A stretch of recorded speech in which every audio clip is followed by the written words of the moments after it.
Bueno, Pablo, una victoria importantísima, hubo que esperar hasta el final, sufrir, pero sabe mejor así, ¿no?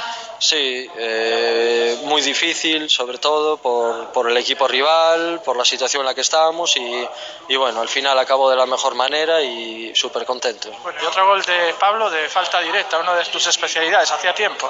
Sí, bueno, esta temporada marqué en Talavera, pero sí que es cierto que hubo dos o tres que se me fueron por poco, pero no estaba teniendo suerte.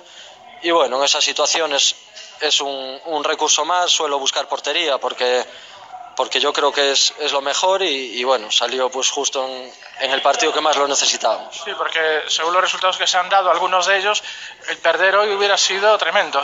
Sí, la verdad es que bueno, esto nos da un aire, tanto anímicamente como en la clasificación y bueno, contentísimos de que hayamos ganado, ¿no? Bueno, la próxima semana Cerceda, una oportunidad muy importante y para volver a ganar fuera. Sí, yo creo que el equipo ya tiene que mostrarse más sólido fuera, sacar puntos, no vale con pensar en ganar en la Malata, porque hay veces que puedes empatar un partido por miles de circunstancias y yo creo que hay que ir a ganar a todos los campos. Bueno, aparte de la victoria, otra cosa muy importante es que el equipo ha mostrado corazón, ¿no? Que tiene ganas de salir adelante y hoy ha trabajado duramente durante todo el partido.